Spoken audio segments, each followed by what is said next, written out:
B work India management limited IPO. आइए इसका detail review करते हैं और जानते हैं क्या इसमें अप्लाई करना सही है या गलत है। ओपनिंग 3 अक्टूबर को होगी, परसों ओपन होगा, 7 को क्लोजिंग होगा। अलॉटमेंट 8 को आएगा और लिस्टिंग की बात करें तो 10 अक्टूबर को लिस्टिंग हो जानी है। आईपीओ डिटेल की बात करें तो फेस वैल्यू भाई 10 रुपया पर शेयर है, ठीक है।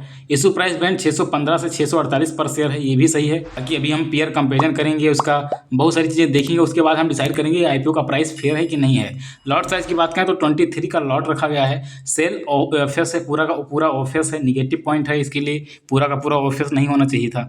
टोटल इशू साइज की बात करें 3000 करोड़ का आईपीओ है, मतलब बड़ा आईपीओ है। एम्प्लॉय डिस्काउंट की बात करें तो 60 का एम्प्लॉय डिस्काउंट है। इशू टाइप की बात करें तो बुक बिल्ड इशू आईपीओ है। लिस्टिंग बीएससी एनएसई पे हो जाएगी। बाकी एक लॉट लेने के लिए आपको 14,904 रुपये इन्वेस्ट करना होगा। अब आपको जितना भी लॉट अप्लाई करना है उसके अकॉर्डिंग कैलकुलेट कर लेना। बाकी यहाँ पे आइए रिजर्वेशन देखते हैं तो क्यूआईबी के लिए 75% है, रिटेल के लिए 10% का रखा गया है। तो मतलब अब जितना आईपीओ साइज है उसका 10% कैलकुलेट कर लेना। एनआईआई की बात करें तो 15% उनके लिए रखा गया है। तो रिटेल के लिए ज़्यादा नहीं है, 10% का है, लेकिन चलो ठीक है। अब आइए यहाँ से मेन रिव्यू शुरू होता है और समझते हैं कंपनी करती क्या है, कंपनी का फंडामेंटल सही है कि नहीं सही है। तो यहीं से शुरू होता है। तो हम लोग जानेंगे कंपनी करती क्या है, सेक्टर क्या है। 2016 में कंपनी इनकॉर्पोरेट हुई है और कंपनी का काम क्या है, फ्लेक्सिबल वर्क स्पेस प्रोवाइड करना। फ्लेक्सिबल वर्क स्पेस क्या होता है, जैसे रेंट पे ऑफिस दे देना, ये काम ये कंपनी करती है। और ऑफिस होते हैं वो कौन यूज करता है इस तरह के ऑफिस, जनरली आप देखोगे जो एसएमईज और एमएनसीज होते हैं, नए नए स्टार्टअप, ये लोग यूज करते हैं ज़्यादा। वो लोग अपना खुद का ऑफिस वगैरह नहीं बनाते हैं, वो लोगों से रेंट पे ले लेते हैं और रेंट भरते रहते हैं। तो इन सब मामलों में ये लोग अपना प्रॉफिट करते हैं। बी वर्क इंडिया वाले इस मामले में अपना प्रॉफिट करते हैं। अभी पेयर का कंपेरिजन करेंगे तो हमें और समझ में आएगा, लेकिन मैं आपको बताना चाहूँगा इस 2025 में आई थिंक एक दो और आईपीओ ऐसे आ चुके हैं, इसी सेक्टर में एक दो आईपीओ आ चुके हैं। आई थिंक ये तीसरा आईपीओ होने वाला है। तो सेक्टर तो आपको समझ में आ गया कि फ्लेक्सिबल वर्क स्पेस यानी ऑफिस वगैरह प्रोवाइड करते हैं, उसका रेंट वगैरह लेते हैं। और मेन बात करें इसमें फ्यूचर में ग्रोथ है कि नहीं है, तो देखो भाई इंडिया में स्टार्टअप हो गया और एमएनसी इस समय बहुत ज़्यादा तेज़ी से बढ़ रहे हैं और इस वजह से इन सबका ग्रोथ तो है भाई, ग्रोथ है दोस्त। और आजकल देखोगे आजकल मोस्टली सॉफ्टवेयर इंजीनियर हो गए, ये जो लोग हैं ये लोग वर्क फ्रॉम होम करते हैं या हाइब्रिड इन लोगों को ज़्यादा मिलता है। हाइब्रिड वाले में ही होता है। बेंगलुरु, मुंबई, दिल्ली में जो कंपनी होती हैं एमएनसी वगैरह होते हैं, वो लोग ऑफिस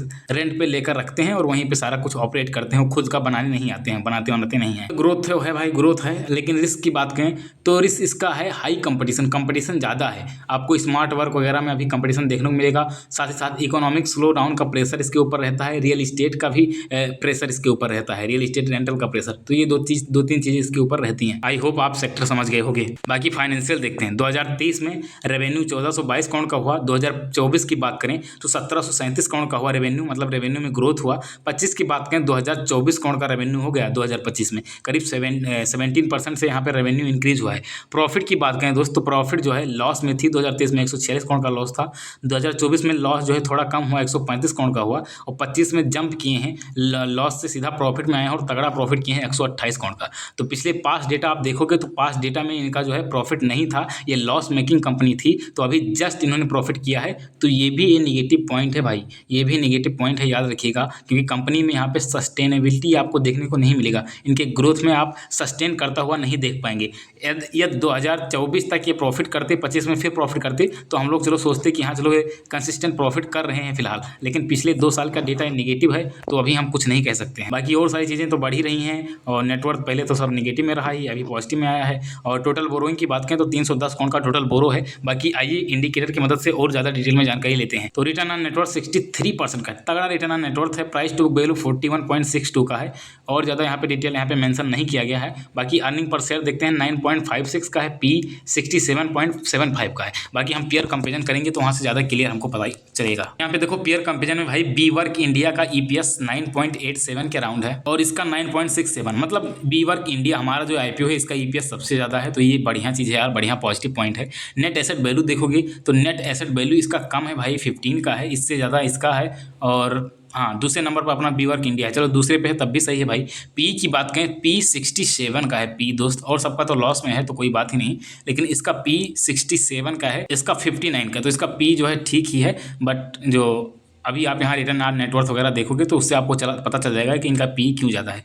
तो इनका पी इसलिए ज़्यादा क्योंकि यहाँ पे देखोगे रिटर्न ऑन नेटवर्थ 63 का है और इनका रिटर्न ऑन नेटवर्थ बहुत ही कम है, इसके मुकाबले कम ही है, तो इसलिए इतना ज़्यादा पी है। बाकी एक चीज़ मैं आपको बता देता हूँ कि ये अभी लॉस मेकिंग कंपनी थी, जस्ट प्रॉफिट में कन्वर्ट हुई है, इसलिए इसके फाइनेंशियल पे हम लोग इतना भरोसा नहीं कर सकते हैं और हम इसको लॉन्ग टर्म के लिए कंसिडर नहीं करने वाले हैं। याद रखना, भले यहाँ सब कुछ सही लग रहा है, ज़्यादा लग रहा है, लेकिन जब तक ये सस्टेन ग्रोथ ना करे तब तक हमें इसमें रिस्क नहीं लेना है। बाकी मेरा पर्सनल यही मानना है कि जब तक सस्टेन ग्रोथ ना हो किसी कंपनी में तब तक वहाँ पे रिस्क नहीं लेना चाहिए। बाकी आईपीओ प्राइस की बात करें, IPO price I think fair है, लगभग फेयर ही लग रहा है, but price to book value वगैरह थोड़ा ज़्यादा है, पी वगैरह ज़्यादा है, बट वैसे फेयर लग रहा है, फेयर इनफ है, कोई दिक्कत नहीं है। बाकी जीएमपी देखते हैं, जीएमपी डाउन है, 30 का जीएमपी चल रहा है, करीब 4.63% का लिस्टिंग गेन दिखा रहा है।